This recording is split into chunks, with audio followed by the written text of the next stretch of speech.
ఆంధ్రప్రదేశ్లో సార్వత్రిక ఎన్నికల సమయంలో జరిగినటువంటి గొడవల గురించి సిట్ 150 పేజీల నివేదికను రిలీజ్ చేసినటువంటి నేపథ్యంలో ఇప్పుడు వైసీపీ నాయకులు చేసినటువంటి తప్పులు ఒక్కొక్కటిగా బయటకు వస్తూ ఉంది.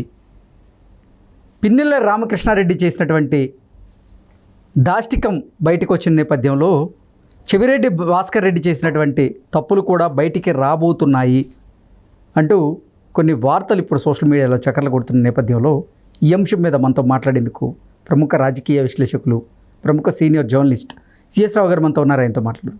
Sir hi sir. హలో. సార్వత్రిక ఎన్నికల నేపథ్యంలో ఆంధ్రప్రదేశ్లో కొన్ని సమస్యాత్మక ప్రాంతాల్లో గొడవలు జరిగిన నేపథ్యంలో సిట్ 150 పేజీల నివేదికనైతే రిలీజ్ చేసింది. ఆ నివేదికను రిలీజ్ చేసిన తర్వాత వైసీపీ నాయకులు చేసిన తప్పులు ఒక్కొక్కటిగా బయటకు వస్తూ ఉన్నాయి. పిన్నెల్లి రామకృష్ణారెడ్డి పోలింగ్ బూత్లోకి ప్రవేశించి ఆయన బ్యాలెట్ బాక్స్ని పగలగొట్టిన వీడియో ఇప్పుడు బయటకు వచ్చిన నేపథ్యంలో చెవిరెడ్డి భాస్కర్ రెడ్డికి సంబంధించినటువంటి వీడియోలు కూడా బయటికి రాబోతున్నాయి అంటూ కొన్ని వార్తలు అయితే ఇప్పుడు సోషల్ మీడియా వేదికగా చక్కర్లు కొడుతున్నాయి. వీటి మీద మీ విశ్లేషణ ఏంటి సార్? ఇప్పుడు దీని మీద మనం విశ్లేషణ చేసుకోవడానికి ముందు కొద్దిసేపటి క్రితం ఎన్నికల కమిషనర్ మీనా, రాష్ట్ర ఎన్నికల కమిషనర్ మీరా ప్రెస్ మీట్ పెట్టారు. ప్రెస్ మీట్ పెట్టి ఆయన మొత్తం జరిగినటువంటి సంఘటనలు, తర్వాత పిన్నెల్లి రామకృష్ణారెడ్డి ఎపిసోడ్, వీటన్నిటిని కూడా మాట్లాడారు. మాట్లాడినటువంటి సందర్భంగా జర్నలిస్ట్ మిత్రులు అడిగినటువంటి ఒక క్వశ్చన్ ఏంటంటే, అసలు ఇన్ని రోజులు ఎందుకు దీన్ని రహస్యంగా ఉంచారు ఈ వీడియోని అని చెప్పి అడిగారు. అడిగినప్పుడు ఆయన చెప్పినటువంటి రిప్లై ఏంటంటే, ఆల్రెడీ సిట్ రిపోర్ట్ ఇచ్చింది, 150 పేజీల రిపోర్ట్ ఇచ్చింది. ఆల్రెడీ కొంతమంది మీద కేసులు పెట్టున్నారు. ఆ కేసులకు సంబంధించి ఆల్రెడీ ఛార్జ్ షీట్ కూడా అయ్యింది. ఆ ఛార్జ్ షీట్ దాఖలైనప్పుడు మీకు ఇవన్నీ కూడా సీక్రెట్స్ బయటకు వస్తాయి. అప్పటి వరకు దీన్ని రివీల్ చేయరు, ఓపెన్ చేయరు, పబ్లిక్లోకి తీసుకురారు. ఛార్జ్ షీట్ కూడా ఫైల్ చేస్తున్నారు కాబట్టి ఇవన్నీ బయటకు వస్తున్నాయి అక్కడ ఎంక్వైరీ చేసిన తర్వాత. కాబట్టి ఇది ఆలస్యంగా బయట రావడం కాదు, ఆల్రెడీ వెబ్కాస్టింగ్ జరిగింది, 100% వెబ్కాస్టింగ్ పెట్టాము. సో ఆ వెబ్కాస్టింగ్లో ఉన్నటువంటివే దాన్ని బేస్ చేసుకుని ఛార్జ్ షీట్ పెట్టారు కాబట్టి ఛార్జ్ షీట్ అయ్యింది కాబట్టి ఇప్పుడు మీకు బయటకు వచ్చినాయి, అంతే తప్ప ఆలస్యం ఏం కాదు అనేది ఆయన ఇచ్చినటువంటి వివరణ. అయితే ఇక్కడ పోలింగ్ రోజు ఏం జరగబోతుంది అనేది మీడియా కోడై కూసింది. హింసాత్మక ధోరణిలో హింసాత్మక ఎన్నికలు చేయడానికి ప్రభుత్వంలో ఉన్నటువంటి వైఎస్ఆర్ కాంగ్రెస్ పార్టీ ప్లాన్ చేసింది అనేది కోడై కూసింది మీడియా, ఒక సెక్షన్ ఆఫ్ మీడియా. ఎందుకు కోడై కూసింది అని అంటే, జగన్మోహన్ రెడ్డి ఏ విధంగా ఐపీఎస్లను కానీ ఐఏఎస్లను కానీ తమ వైపు లోపరుచుకున్నారు, తన వైపు తిప్పుకున్నారు అనేది సర్వత్రా ఆంధ్రప్రదేశ్ ప్రజలకి, ప్రపంచవ్యాప్తంగా ఉన్న తెలుగు ప్రజలకి అందరికీ తెలిసిపోయింది. దానికి కారణం ఏంటంటే, చంద్రబాబు నాయుడిని అరెస్ట్ చేయించారు. అరెస్ట్ చేసినప్పుడు ఐపీఎస్ అధికారి, అక్కడ పోలీసులు కానీ ఐపీఎస్ అధికారులు కానీ వ్యవహరించినటువంటి తీరును చూసిన తర్వాత జగన్మోహన్ రెడ్డికి ఏ విధంగా బెండ్ అయిపోయారు కొంతమంది అధికారులు అనేది ప్రపంచవ్యాప్తంగా తెలిసిపోయింది ఆంధ్రప్రదేశ్ పోలీసుల గురించి. ఆ రోజు నుంచి అనుమానం వ్యక్తం చేస్తున్నారు. దానికి తగిన విధంగానే అప్పట్లో ఉన్నటువంటి డీజీపీ రాజేంద్రనాథ్ రెడ్డి మొత్తం కూడా ఎన్నికల ప్రక్రియను వైఎస్ఆర్ కాంగ్రెస్ పార్టీకి అనుకూలంగా మలుచుకునేటువంటి విధంగా పోలీసు యంత్రాంగాన్ని మలిచారు అనేటువంటి ఆరోపణని ఆయన ఎదుర్కొన్నారు ఫస్ట్ నుంచి కూడా. తెలుగుదేశం పార్టీ కూడా అదే చెప్పింది, అదే అనుమానించింది కూడా.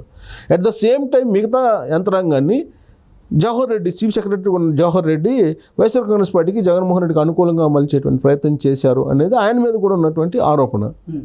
ఇప్పుడు ఆ ఆరోపణలకి దగ్గరగా వెలుగు చూస్తున్నటువంటి అంశాలు ఇవన్నీ. ఓకే. కానీ వాళ్ళ సొంత మీడియా ఏం రాస్తుంది? కేవలం పురంధరేశ్వరి తెలుగుదేశం పార్టీ ఇచ్చినటువంటి ఫిర్యాదుల మేరకు కొంతమంది ఎస్పీలని, కలెక్టర్లని మార్చారు, దాని కారణంగానే ఈ గొడవలు అయినాయి అని చెప్పి వాళ్ళు చెప్తున్నారు, వాళ్ళు రాస్తున్నారు. దాదాపు 2500 మందిలో, సుమారుగా 2800 మందిలో ఈ కేసుల్లో బుక్ చేశారు. ఈ కేసుల్లో బుక్ చేసినటువంటి వాళ్ళల్లో ఎక్కువగా తెలుగుదేశం పార్టీ వాళ్ళు ఉన్నారు అనేది ఇప్పుడు వాళ్ళు బ్లూ మీడియాలో రాసుకుంటున్నటువంటి న్యూస్. కానీ ఇప్పుడు ఇన్వెస్టిగేషన్లో, సిట్ ఇన్వెస్టిగేషన్లో దొరుకుతుంది ఎవరు? వైఎస్ఆర్ కాంగ్రెస్ పార్టీ వాళ్ళు దొరుకుతున్నారు. మరి ఆ బ్లూ మీడియా ఎలా చెప్తుంది? అది ఓ బాధ్యత ఉంటుంది మీడియాకి, ఒక కీలకమైనటువంటి బాధ్యత. ఇలాంటి సంఘటనలు జరిగినప్పుడు నువ్వు బాధ్యతగా వ్యవహరించాలి. బాధ్యతగా వ్యవహరించకుండా నీ పేపరు నా పేపరు నా ఇష్టం అని అంటే సమాజం ఒప్పుకోదు కదా, అంగీకరించదు. ఒకవేళ ఇప్పుడు అంగీకరించినా తర్వాతనే తిరస్కరిస్తుంది, ఇప్పుడు భయపడుతూ అంగీకరించినా కానీ. వాస్తవం ఏంటి, ఇప్పుడు పిన్నెల్లి రామకృష్ణారెడ్డిది బయటకు వచ్చింది. పిన్నెల్లి రామకృష్ణారెడ్డి వరుసగా మరి 4 సార్లు ఏం గెలిచినట్టున్నారు రామకృష్ణారెడ్డి. ఎట్ట గెలిచాడు, ఇలాంటి దాష్టికాలు చేశానా గెలిచింది? సీనియర్ ఎమ్మెల్యే, మరి ఆయన డైరెక్ట్గా పోయి ఈవీఎంను పగలగొట్టేటువంటి దృశ్యం బయటకు వచ్చింది కదా. ఎలా వచ్చింది? వెబ్కాస్టింగ్ ద్వారానే వచ్చింది కదా. 100% వెబ్కాస్టింగ్ పెట్టించారని అంటే ఏ స్థాయిలో వైఎస్ఆర్ కాంగ్రెస్ పార్టీ వాళ్ళు ముందుగానే ప్లాన్ చేసుకున్నారు? అక్కడికి బూత్ క్యాప్చరింగ్ కానీ లేదంటే ఇతరతర దాష్టికాలకు పాల్పడటానికి అనేది అర్థమవుతుంది కదా. సో కాబట్టి ఇప్పుడు కేసులు పెట్టినటువంటి వాళ్ళలో ఎవరున్నారు అనే దాని మీద కూడా స్క్రూటినీ చేస్తూ బ్లూ మీడియా తప్పుదోవ పట్టించడానికి ప్రయత్నం చేస్తూ ఉంది. అయితే ఇక్కడ 150 పేజీల నివేదిక ఇచ్చిన తర్వాత ఎవరికి ఇచ్చారు? డీజీపీ హరీష్ కుమార్ గుప్తా, దానికి గుప్తాకి వినీత్ ఇచ్చారు. వినీత్ ఎవరు? సిట్ ఇన్ఛార్జి ఐజీ వినీత్ బ్రజ్వా ఏదో పేరు ఉందండి, వినీత్. ఆయన ఇచ్చినటువంటి నివేదికను చూసిన తర్వాత హరీష్ కుమార్ గుప్తా సిట్ సంబంధించి ఆదేశాలు జారీ చేశారు. 4 ప్రాంతాలకు వెళ్ళారు: తిరుపతి, పల్నాడు, అనంతపురం, నర్సరావుపేట. ఈ ఏరియాలో మొత్తం వెళ్ళారు. 4 చోట్లకి విచారణ చేస్తూ ఉన్నారు. విచారణ చేసుకున్నటువంటి క్రమంలో వెలుగులోకి వచ్చినటువంటి అంశం ఇప్పుడు తాజాగా పిన్నెల్లి రామకృష్ణారెడ్డిని ఆయన్ని బహిష్కరించేదాకా వచ్చింది.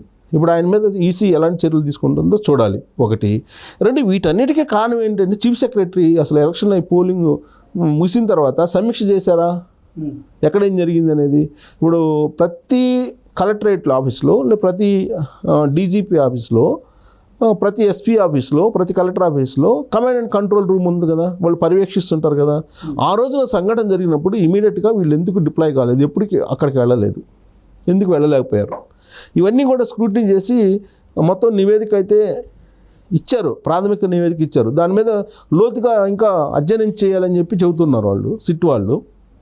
లోతుగా అధ్యయనం చేస్తే ఇంకెన్ని వస్తాయో.